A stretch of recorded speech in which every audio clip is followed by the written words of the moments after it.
Olá a todos, boa noite. Então, nesse vídeo eu vou apresentar para vocês a resolução da prova de eletromagnetismo, a prova que nós fizemos, não é, que vocês fizeram no dia 19, certo? As notas, elas estarão disponíveis no site na sexta-feira, mais tardar no próximo sábado. Tanto a nota das listas quanto da prova, certo? E para aqueles que precisarem realizar a prova final, também vou deixar no site uma lista com 10 tópicos, abrangendo tanto o conteúdo do primeiro quanto do segundo bimestre, que eu vou basear as questões da final. Cada questão valerá um ponto, não é? E aí a soma das questões corretas vai contribuir com a nota, certo? Bom, a prova de vocês, ela, como vocês podem ver aqui, ela é composta de 6 questões, não é? Então aqui temos as 6 questões, com as figuras em alguns casos, e o formulário para as informações básicas, ok? Então, a primeira questão é essa daqui, né? Que diz a seguinte coisa: o plano XY, ele delimita os meios dielétricos 1 e 2, sendo o campo elétrico no meio 1 dado por E igual a 2x menos y mais 4z, e as permissividades elétricas de cada meio, ε1 igual a 2ε0 e ε2 igual a 5ε0. Determine no item A o campo elétrico no meio 2, sendo que não há cargas elétricas livres na interface.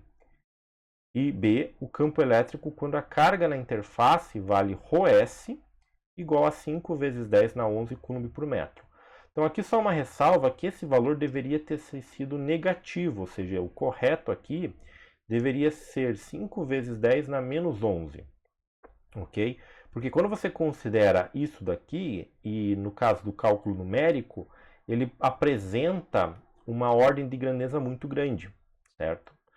E daí isso teve esse pequeno problema, mas não se preocupe que na correção eu vou estar considerando todo o desenvolvimento da questão, e essa parte numérica quem considerou menos 11 ou 11, isso aí não vai ter nenhum problema, certo?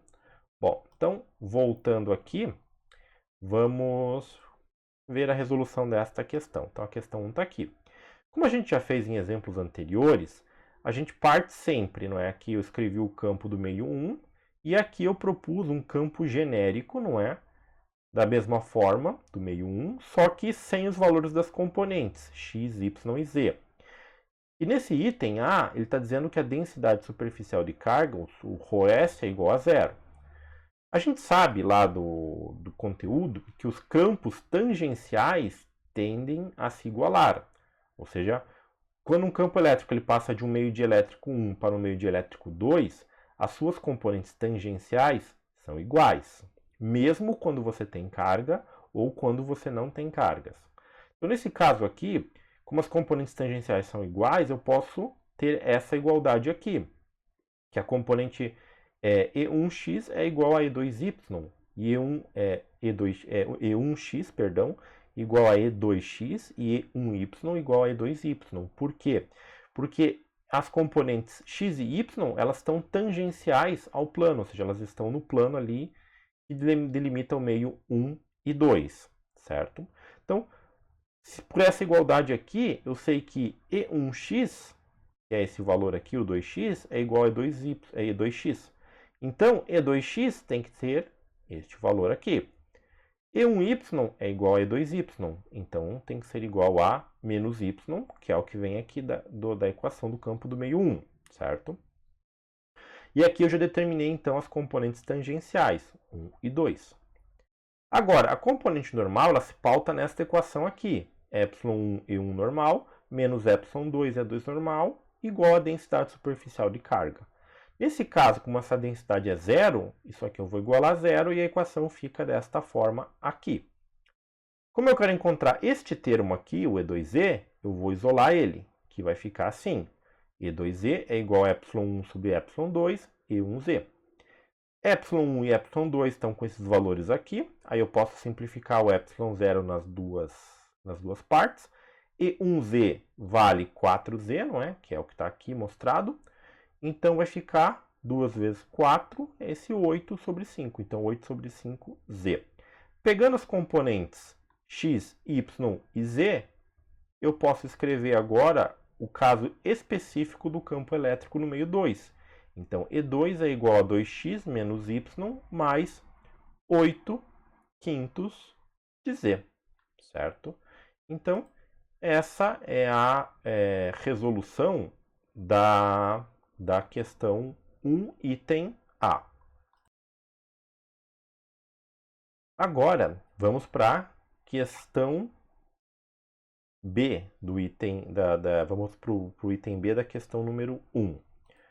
O item B ele quer saber agora quando se tem uma densidade superficial de carga. Bom, as componentes tangenciais não vão mudar, elas vão continuar sendo aquelas.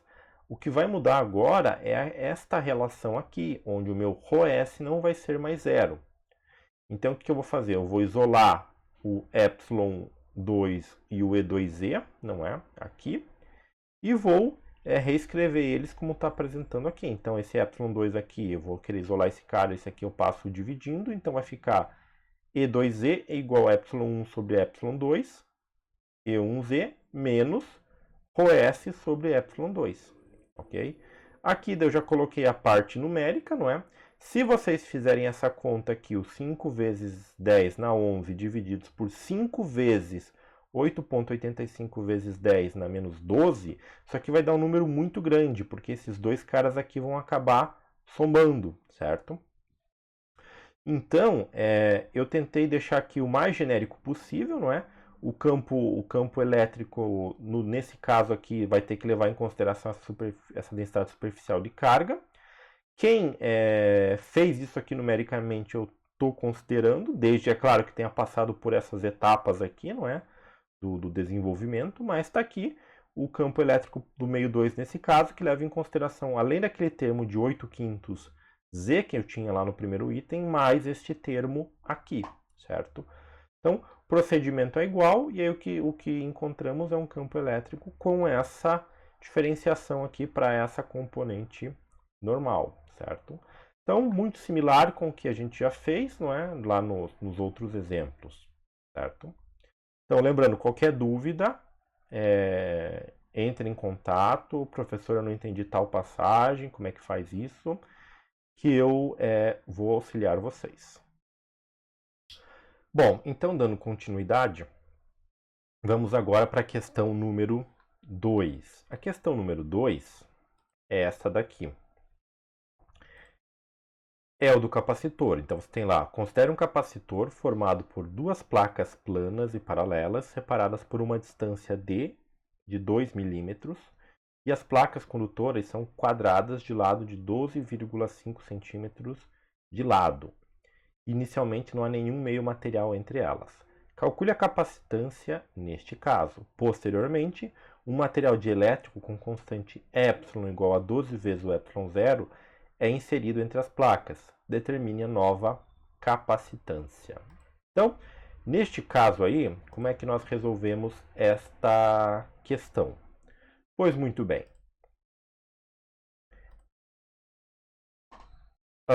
Então, tá lá.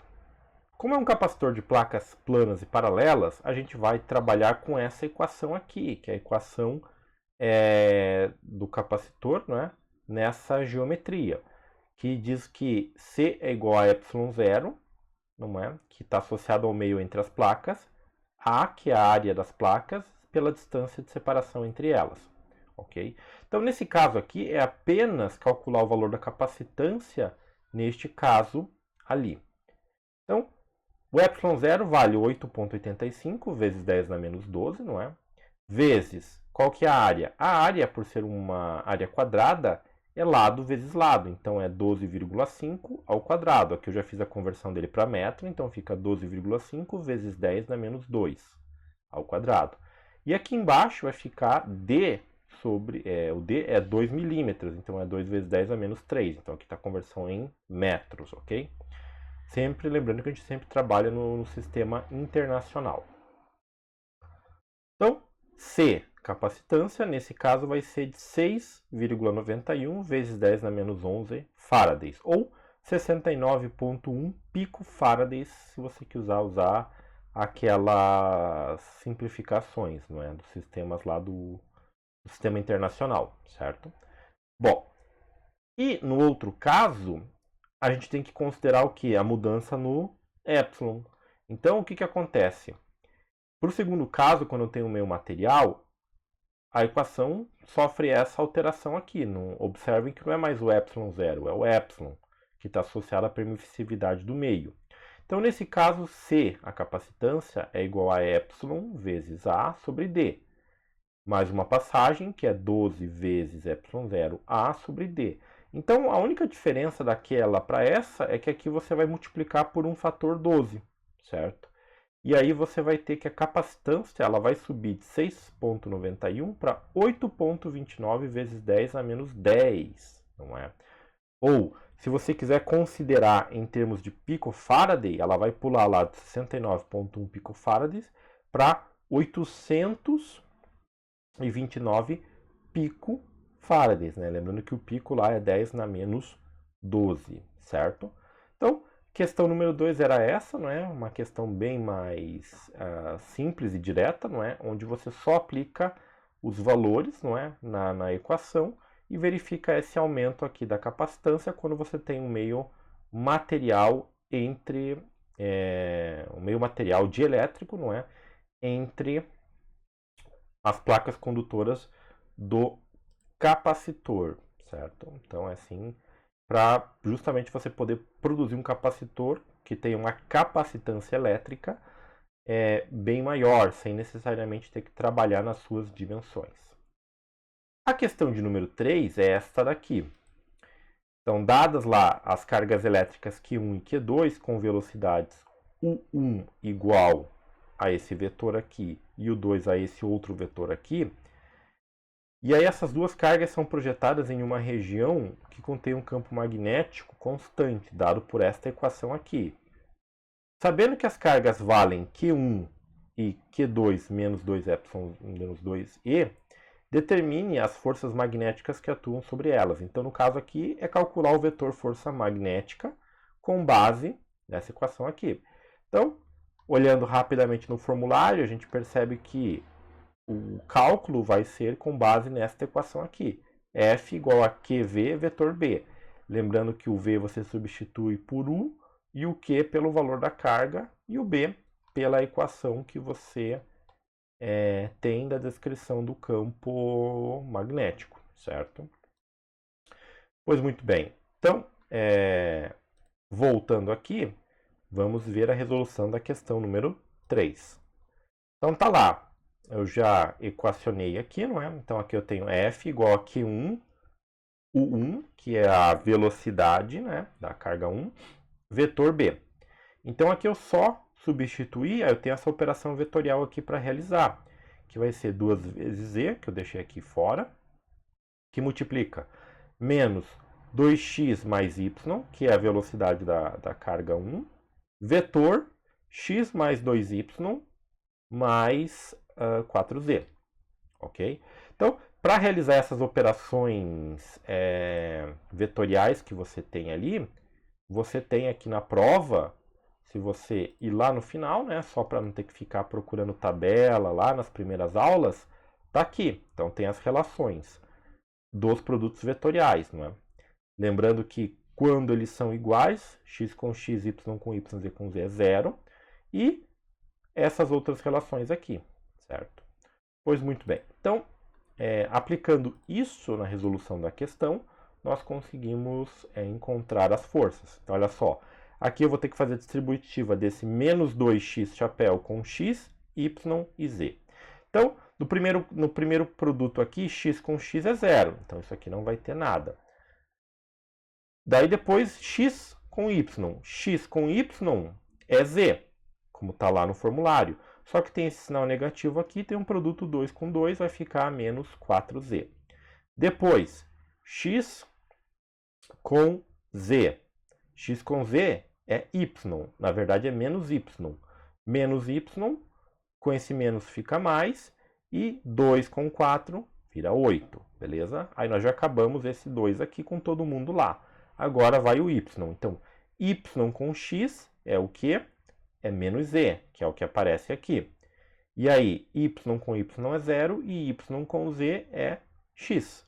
Só que y1 tem o 1 aqui, vezes o 4, aparece o 4. Daí fica isso aqui.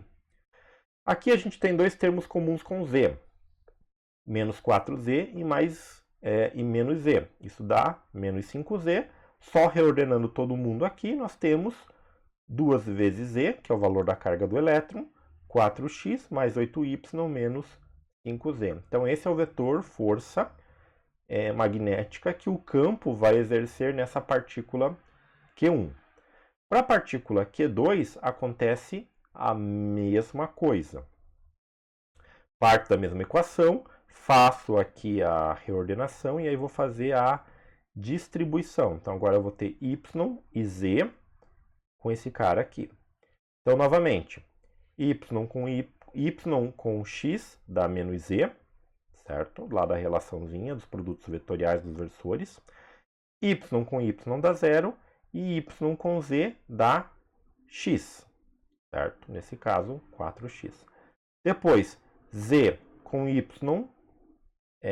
x, perdão, dá y e z com y dá x. O z com z vai dar 0, ok? Não esquecendo que você tem que multiplicar também os números, né? Então aqui 3 vezes 2 é 6 que aparece aqui, certo? E aqui é 3 vezes 1 é 3. Aí eu só vou somar os termos complementares aqui, né? Então olha só, eu tenho aqui dois termos em x, 4 e menos 6, que vai virar menos 2.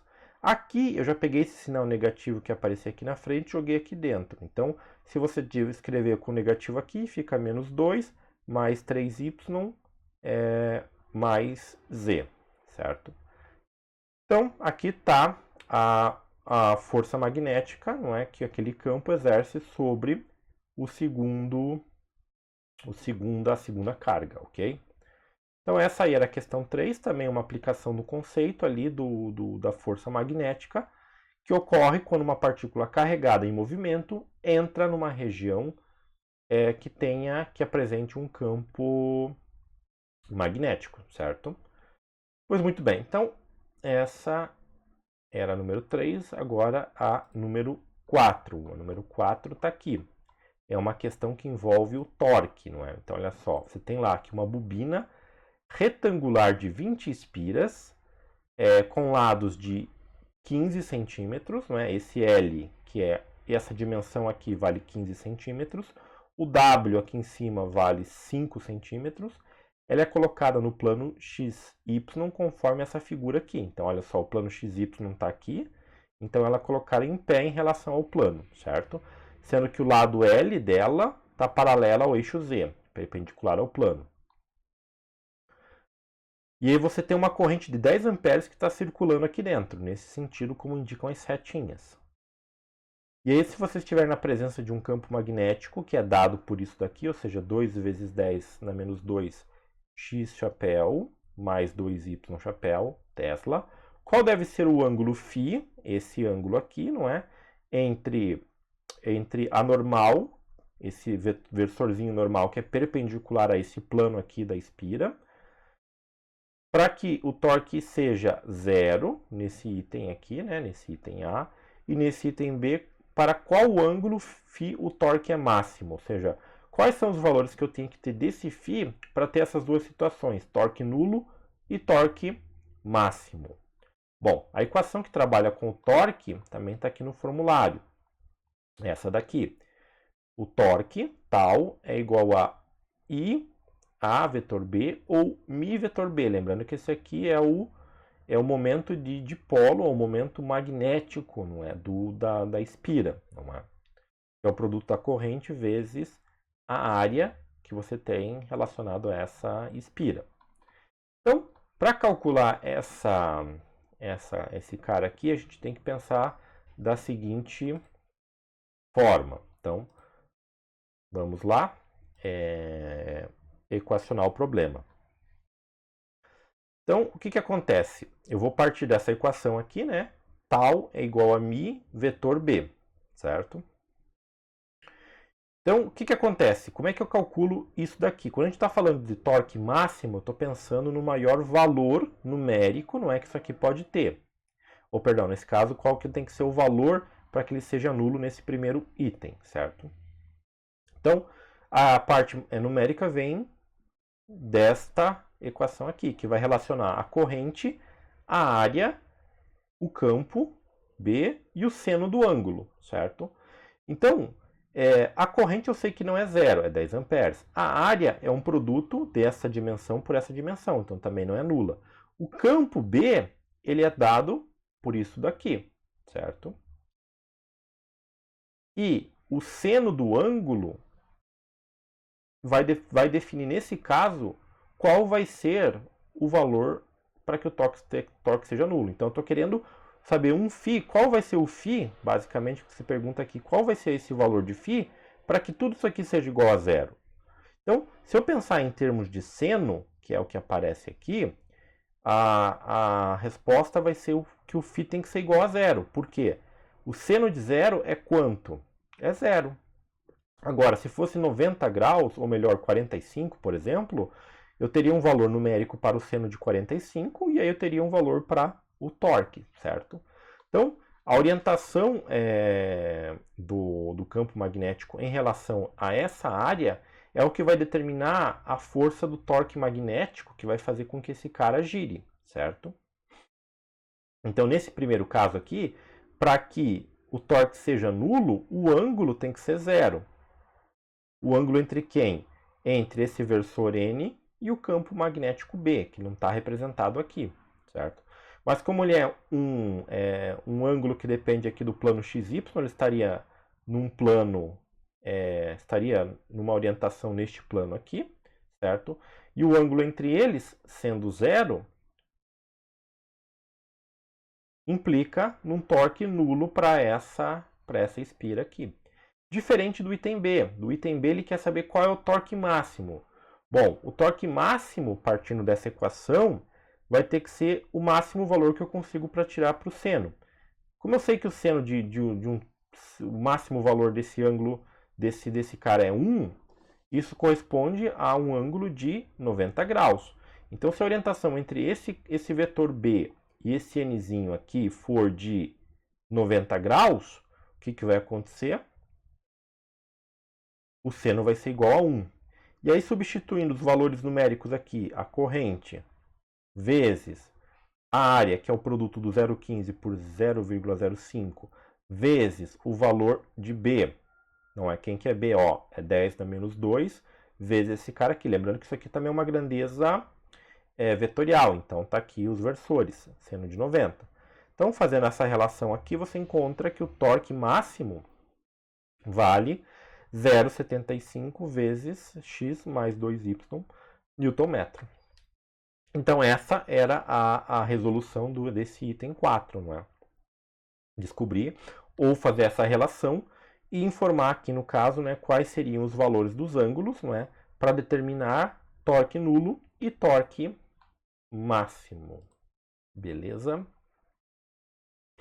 Muito bem, então só verificando aqui que a câmera acabou ficando na frente aqui da parte final, então só vou movimentar aqui para que vocês possam ver, não é? Tá aqui o desenvolvimento da questão, mas os slides, não é? Esses slides aí estão em formato PDF, eles estão aí junto com esse vídeo, né? Nesse tópico que está aí no AVA, então vocês podem conferir, não é? Esses caras aí em detalhes, certo? Bom, então vamos lá para a questão número 5. A questão número 5 é desse cara aqui. Então aqui é para usar a lei de Biot-Savart para encontrar qual é o campo neste ponto P. Então basicamente o que você tem aqui é loop mostrado aqui na figura abaixo, né? Ele consiste de linhas radiais e segmentos de circunferência, cujos centros estão no ponto P. Determine o campo magnético H através da lei de Biot-Savart em P, em função de A, B, θ e I. Então, o que tem que ser feito nessa questão aqui é encontrar o valor de H neste ponto aqui em relação a essas constantes. A corrente, não é, que ela vem por aqui, passa nessa parte curva, desce, desce aqui novamente e vai embora, certo?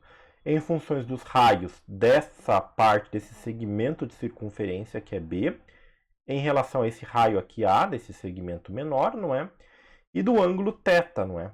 Eu vou ter que varrer esse ângulo θ aqui, não é? De 0 até esse valor que ele tem, certo?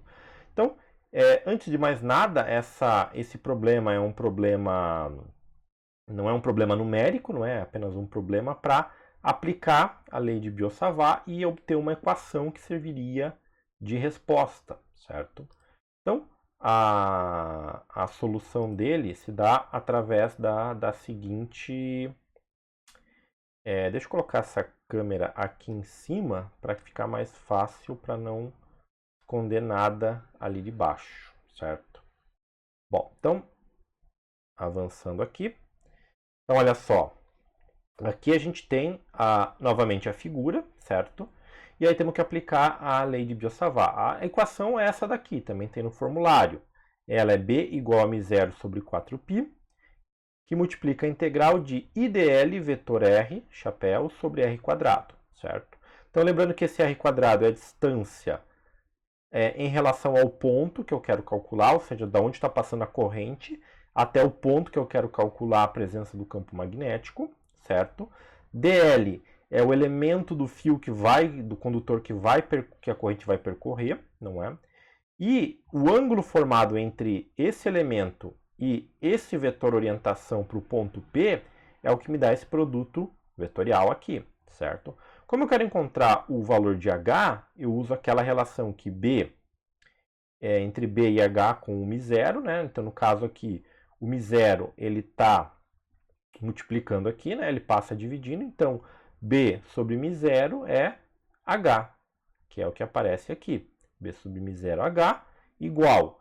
E aí eu só tirei alguns elementos aqui quando eu reescrevi, certo? Bom, então o que acontece aqui? Primeiro, isso aqui é um produto vetorial, que seria basicamente IDL R seno do ângulo entre eles, certo? Muito bem, então a corrente ela está nesse sentido aqui, ó, ela vem para cá nessa parte reta, ela sobe aqui por esse elemento de circunferência, ela desce nessa parte reta, desce nesse elemento de circunferência e vai embora, certo? Então, como a gente sabe que isso aqui é IDL R seno θ, os ângulos que vão zerar o seno não vão contribuir. Então, quais partes desse arranjo de condutor não contribuem?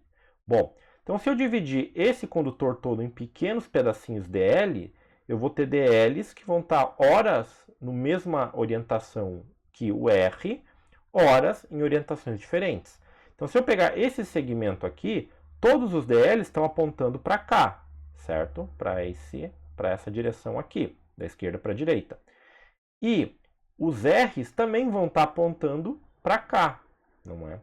Então, o ângulo entre o DL e o R, nesse segmento de reta aqui, nesse aqui embaixo, é igual a zero.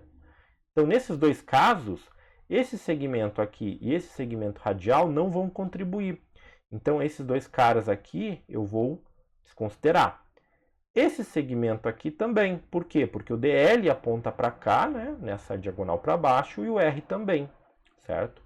Os únicos dois segmentos que vão contribuir para o campo H nesse ponto aqui seriam esse segmento de circunferência aqui, o externo, e esse interno.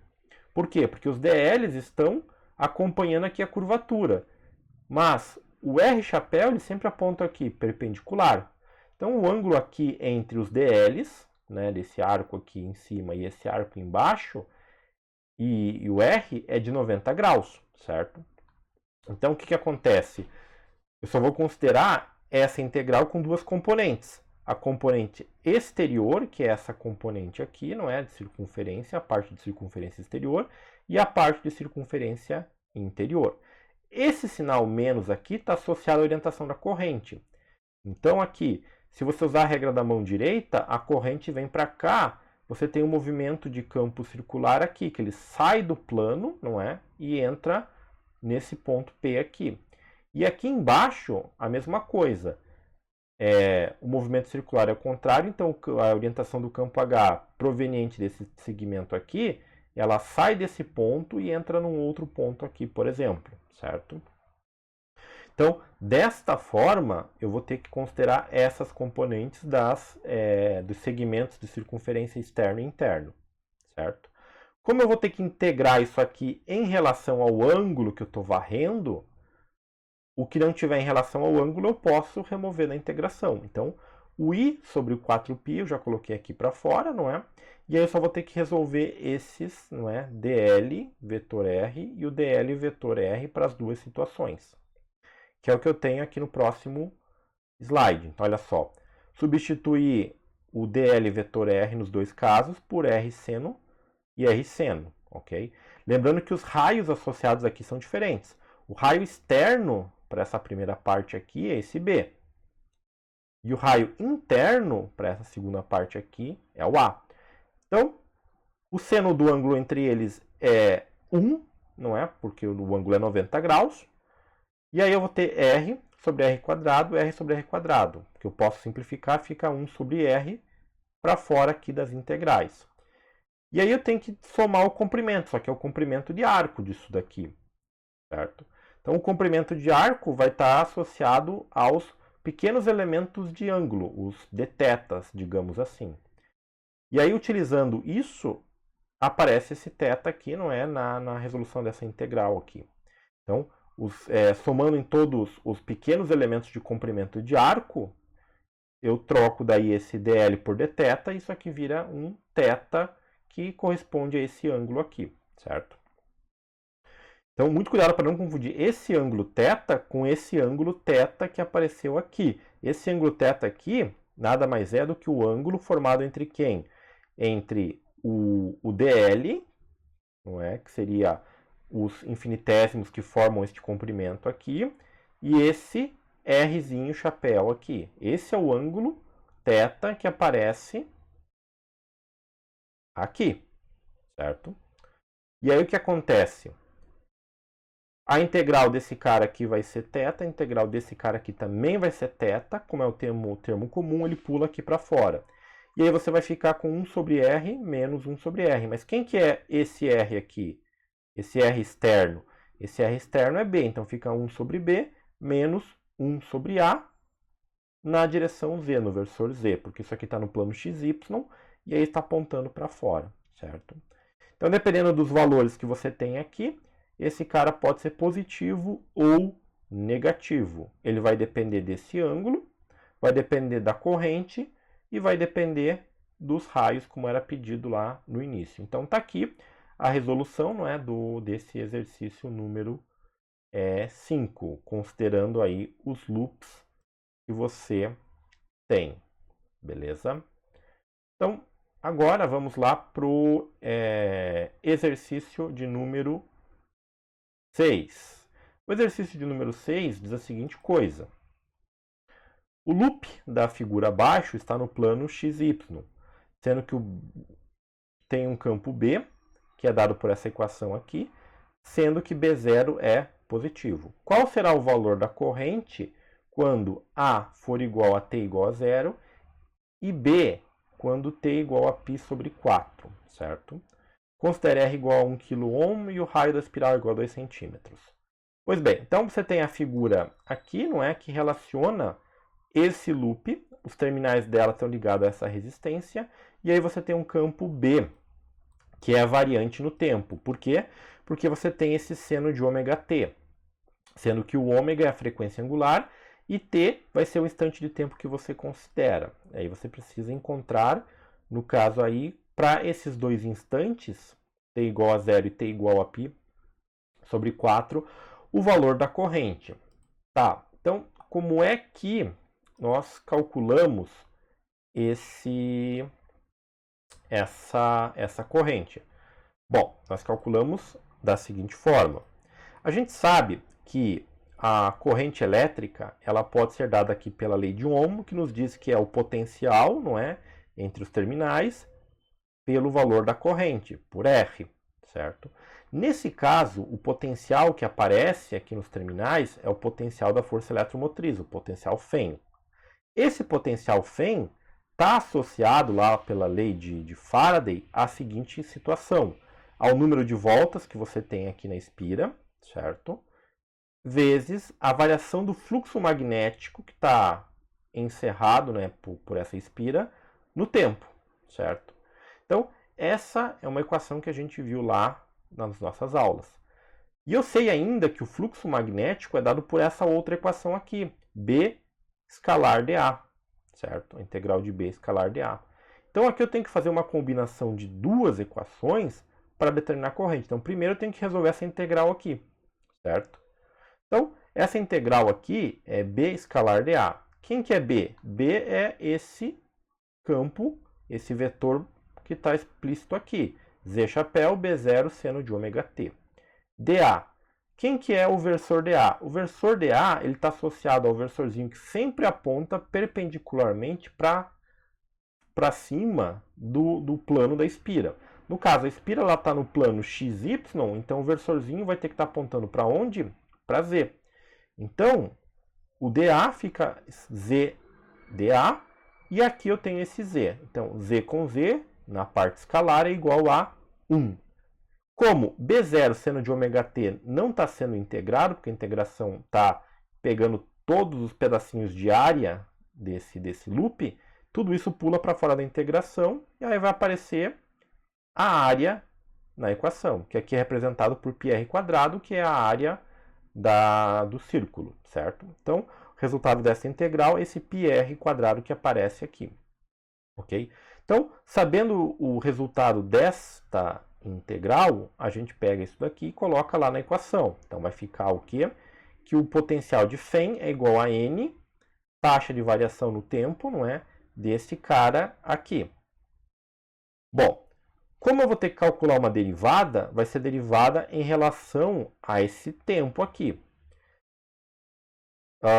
O N, ele sumiu porque, como só tem uma volta, o N é igual a 1. Então, troquei o N por 1. Aí ficou menos π, r² B0, pulou para fora aqui, porque ele não vai sofrer nada com a derivada, não é?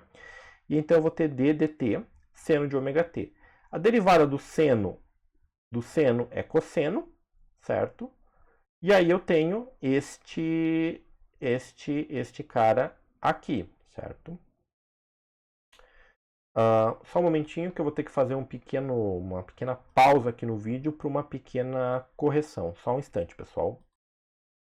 Prontinho, eu fiz se vocês perceberem aqui, deu uma mudada no sentido que quando eu faço a derivada, em relação ao tempo de seno de ômega t, o ômega ele tem que passar para fora. Então ele pula para fora e o seno vira cosseno. Então o V de Fem, nesse caso aqui, vai ser menos πr² ômega B0 cosseno de ômega t.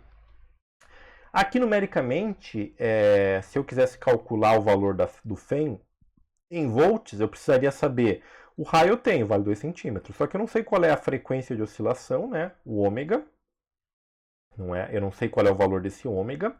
E também não sei qual é o valor de B0. Só sei que o valor dele é positivo. Então, nesse caso aqui, não seria possível calcular. Mas, fazendo esse desenvolvimento aqui, já estaria considerado correto, certo?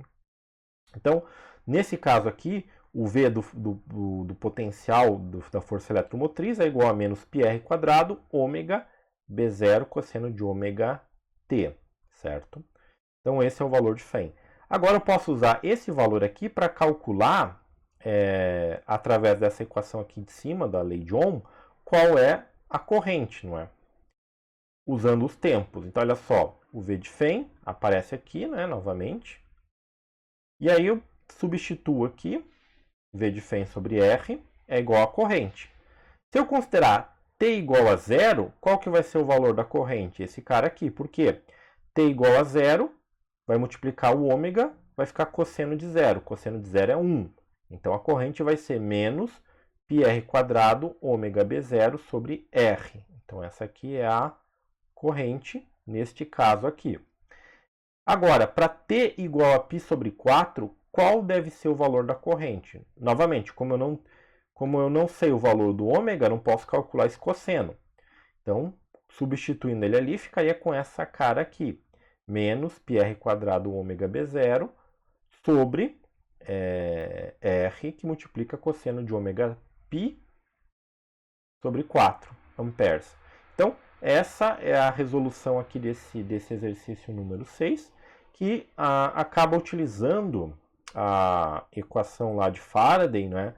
Esta equação de Faraday, e aqui a equação do fluxo magnético para se determinar a FEM e depois a corrente. Então, em alguns exemplos que eu fiz para vocês aí na revisão, em sala de aula, a gente trabalhou com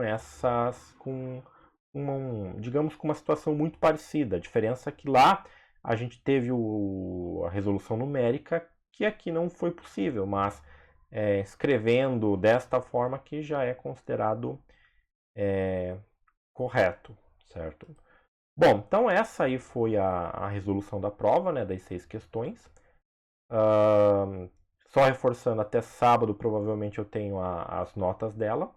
E novamente, qualquer dúvida na resolução, vocês podem me questionar, mandar e-mail, chat, que eu respondo vocês assim que possível, beleza? Isso aí, pessoal.